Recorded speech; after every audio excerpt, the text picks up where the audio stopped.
nominal de 10.8%.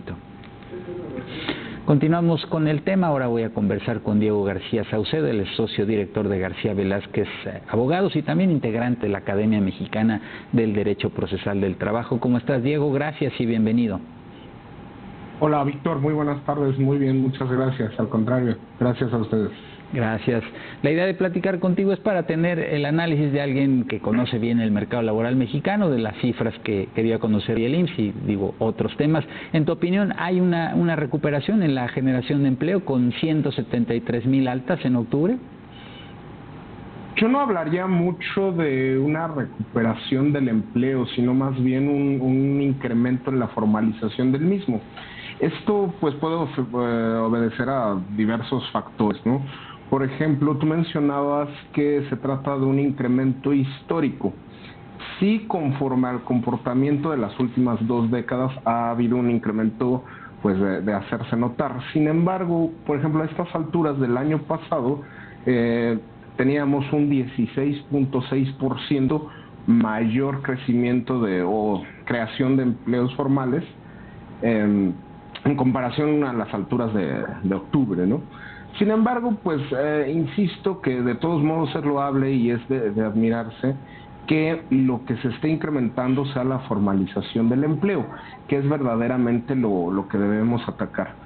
Sin embargo, ¿por qué es lo que debemos atacar? Porque si bien vamos por el buen camino, tú bien mencionaste que al día de hoy el IMSS está reportando con cierre de octubre poco más de 22 millones de empleos formales. Sin embargo, tenemos un universo de alrededor de 50 millones de personas, poco más en edad laborable, y eso te está diciendo que más del 50% del trabajo no es formal en nuestro país. Y eso es lo que tendríamos que atacar.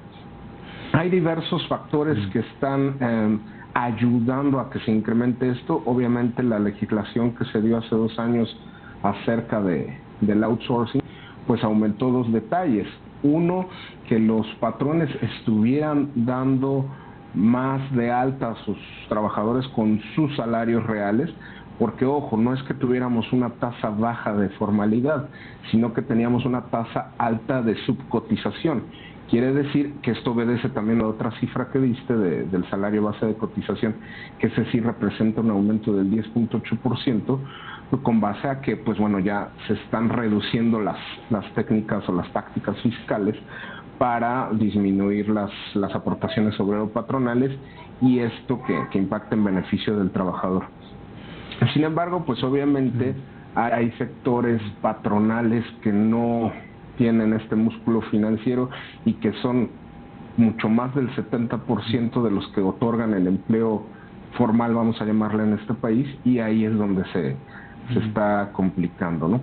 También otra cifra que es importante dar es que ha habido un incremento importante en los registros patronales. Obviamente eso está directamente relacionado, ¿no? En el sentido de que entre más patrones haya, patrones formales, quiere decir con un registro patronal ante el IMSS, pues evidentemente va a haber más empleo formal. Eso también puede obedecer un poco a 2 situaciones. Comúnmente, hablando de manera estacional, durante el último trimestre del año, se dan muchos movimientos afiliatorios por 2 situaciones. Generalmente el empleado que busca cambiar de trabajo se espera hacia el último trimestre del año, tratando de obtener prestaciones devengadas como vacaciones, aguinaldo, en una cantidad mayor. Y la segunda es que, nuevamente volviendo al tema de las reformas, especialmente de subcontratación, pues al dejar empresas subcontratistas ha habido un incremento importante en el registro de patrones genuinos. Sí, nada más para ponerlo en contexto, la cifra que reporta el IMSS es la afiliación, bueno, se tienen registrados ante el instituto 1,077,662 patrones y bueno, está aumentando 0.8% a tasa anual esta cifra. Y bueno, sí, me regreso un poco a lo que mencionabas, Diego, fueron muchas ideas las que compartiste ahora, pero sin duda esta cifra de los 22.3 millones casi 22.4 millones de trabajadores asegurados al cierre de octubre, es histórica, como dices. Sin embargo, el reto es generar empleo formal, ¿no? Más de la mitad de la población ocupada, un 55%, todavía carece de seguridad social y prestaciones, trabaja en la informalidad. Entonces ahí tenemos una predominancia del trabajo informal respecto del trabajo formal. Exactamente, ese es el aspecto que debemos atacar, como lo comentaba. Sí debemos reconocer, ¿no?, que vamos por el camino correcto, por así decirlo, al haber incrementado la formalidad, pero yo creo que el legislador, la Administración Pública Federal, debe voltear sus esfuerzos hacia ese sentido, las facilidades de formalidad del empleo. ¿Por qué tenemos una tasa de más de la mitad de empleo informal?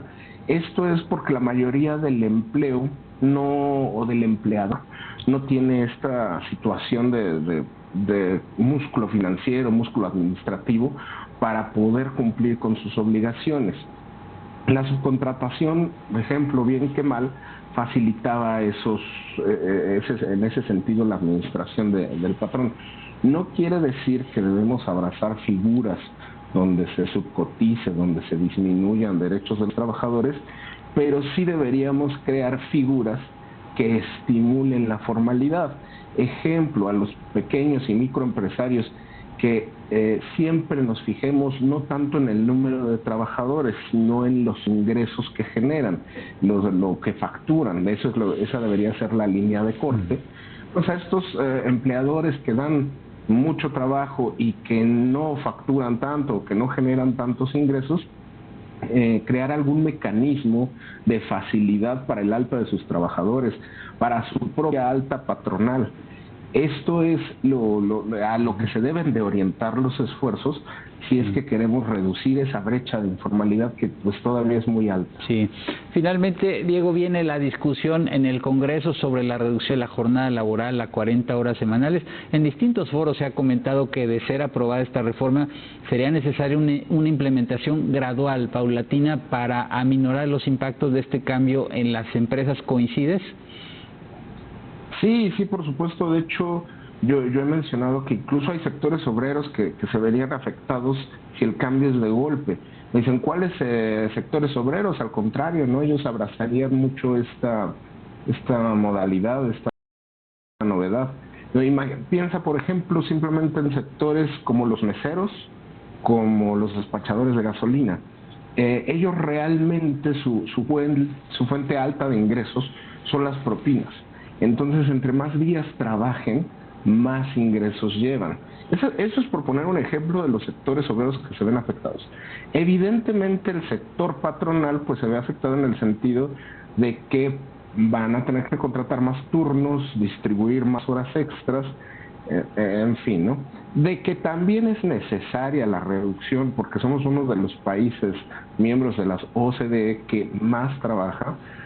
Es definitivo, ¿no? Tiene que haber una reducción, pero definitivamente coincido en que tenga que ser gradual. Así se ha hecho en otros países de Latinoamérica, la reducción se ha dado gradual.